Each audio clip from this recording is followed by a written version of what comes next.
All right, we've got an empty freezer, just a couple turkeys in there. So today we're gonna fill it.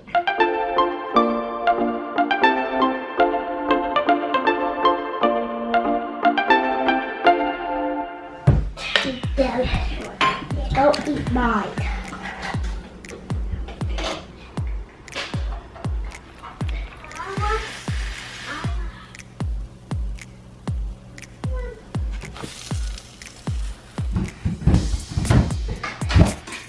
Oh, nice. So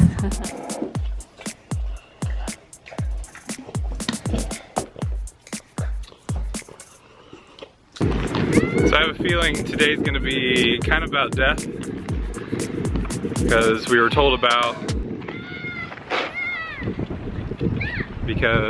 just told that there was a cat out on the road. We're not sure, we're missing one of ours. It could be one of ours. So we're gonna go out there and check, but we also need to do some chicken calling today, some rooster calling. So we'll try to make this video as fun as possible, but just one of the realities of farm life is just something you gotta do. Kind of do some spring cleaning around here, and not the cat, but with the chickens, and get a fresh start with less roosters, fewer ducks. So let's go see what's going on with this cat out here on the road. Right there.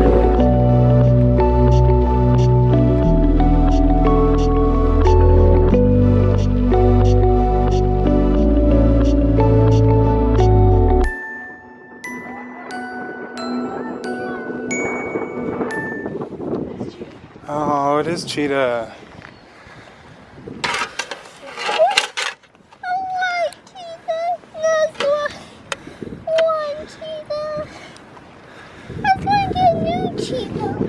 If you remember our big fluffy orange cat, Cheetah, she must have been out hunting or something, got hit by a car. She was a sweet little cat, but you can't keep them in your yard. They're just barn cats.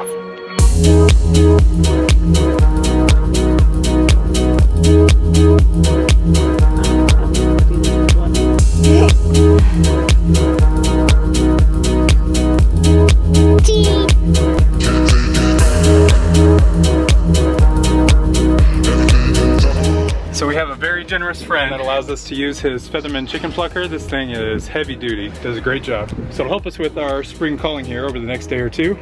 So let's borrow it. We're gonna pack this up. It fits in just under the top there. We've got to kind of crunch it in there. Let's get home and maybe we'll get started on this today.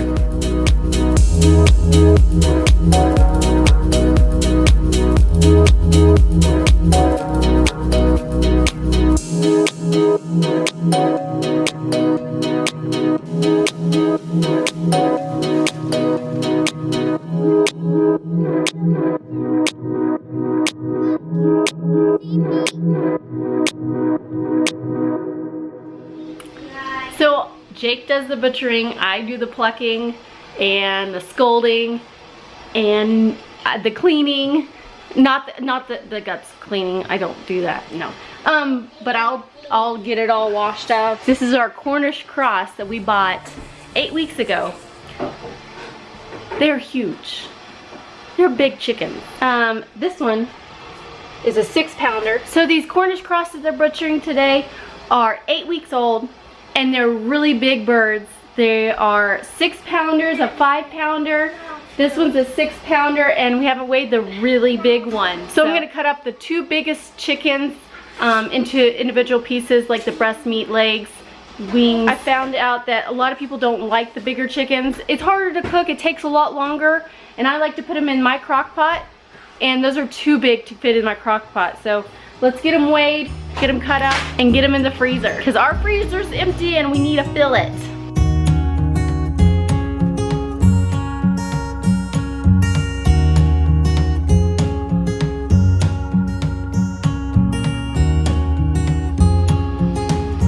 Look at that thing. It's a huge breast.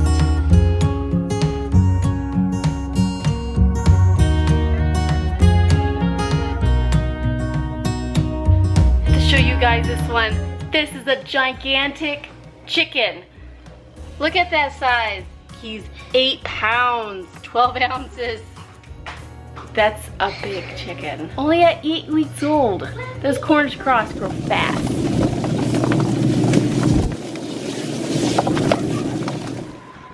All right, so I made a video last year about our first time butchering ducks. And a lot of people gave us a hard time for not just putting them in a plucker, and we didn't have access to one at the time. And I tell you what, it only half worked. I didn't think it'd be the easy way to do it, but it only took off half the feathers. So all of those so-called experts that told us you've got to use a plucker to get the duck feathers off, I'm calling false on that one, because I think there's a lot of so-called experts that don't know what they're talking about, but it only halfway worked. So I'm still gonna have to pluck or skin them from here on out.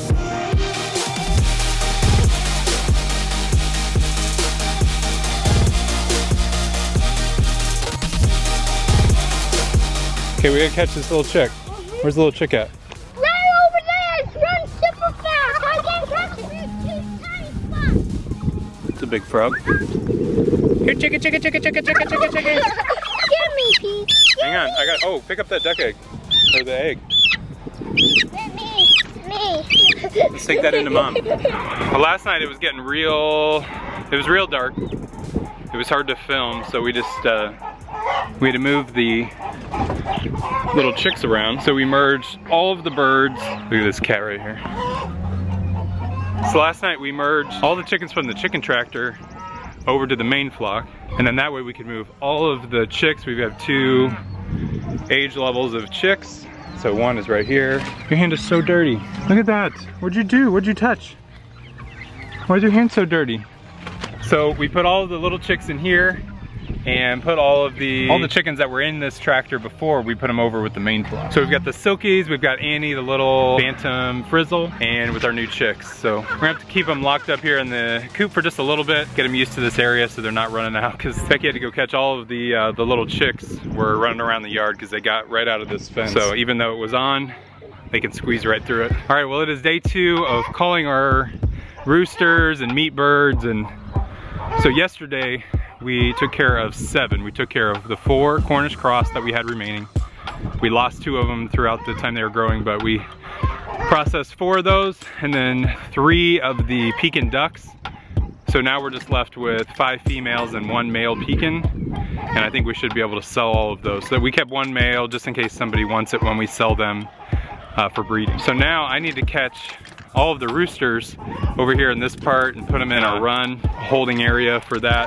So we're gonna have a busy day. We have potentially 9 red rangers that we kept over from last year's meat birds just for the egg production, but we don't need that egg production anymore. And we probably have 3-4 other roosters. So we're looking at somewhere in the area of 10 to 15 birds to take care of today. So it's time to wrangle some chickens.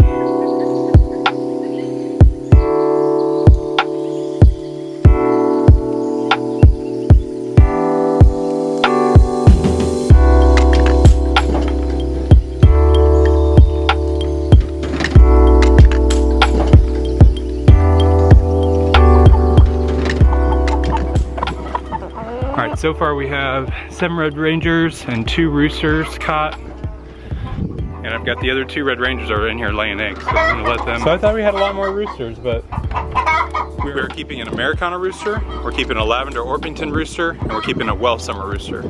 Our last Welsh Summer rooster, Summer, was really pretty and a really good protector of our flock, so we really want this Welsh Summer that we just merged over. So we want this guy to do a good job and be the next head honcho of the flock. So I don't know if we have announced it or not, but the new turkey, the big Tom turkey that we have, we finally named him, and his name is going to be Sir Lancelot. We can call him Sir Lance for short. We thought that was very suitable for him. We like that name, and a lot of the viewers, the name came from you guys. So thank you for leaving a comment to us in the video and giving us great names, great suggestions. We thought that name was very suitable for him, and he has been a great turkey so far. Very gentle, he kind of just follows you around, and he's so beautiful to look at.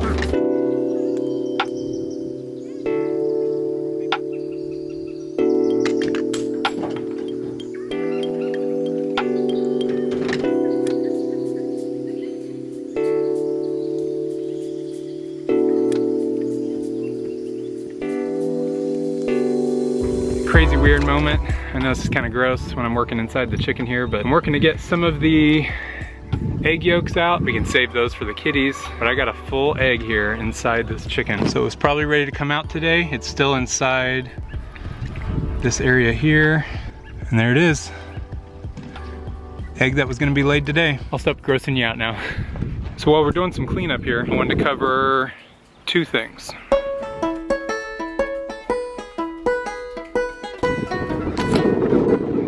First thing is, if you're already growing your own food, then I'm preaching to the choir. You guys know where I'm at on this. But if you're watching this and you're thinking, I just don't know. I don't know if I could do it. I don't know if I could take the life of an animal. I totally hear you. We've been there. This is our third year out here. For about 2.5 years now, we've been growing, processing our own chicken, duck, and turkey meat. And you may think, that's pretty wild. I don't know if I could take a life. I don't know what my emotions would be like. It may be too gross. You may be all over the place as far as where you're at on, yes, you could do it, no, you could not do it. Yes, you could have a pretty disgusting bucket full of chicken parts afterwards. So if you're thinking about it and you think maybe this is the year that you're gonna try it, I'd say go for it. Get a few meat birds, process a few of your roosters. You know, just start small. Just start with one. If you don't know what you're doing, there's a lot of videos out there. In fact, we have a few of them. If you were watching this and you're thinking, man, I wish there was a little more how-to to it. We did 4 butchering videos last year. We did a rooster butchering, a duck butchering, a meat bird butchering, and a turkey butchering video. So if you need a how-to on any of those, I'll link all of them down in the description for you to check out. Or if you just need to see more blood, there you go.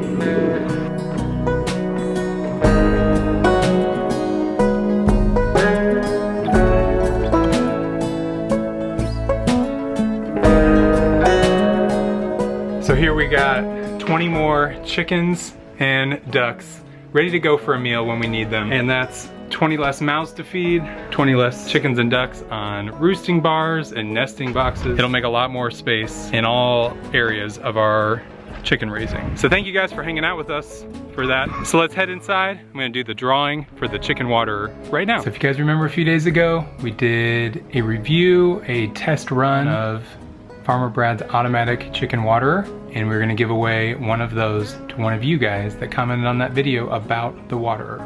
Here we go. Good luck to you guys.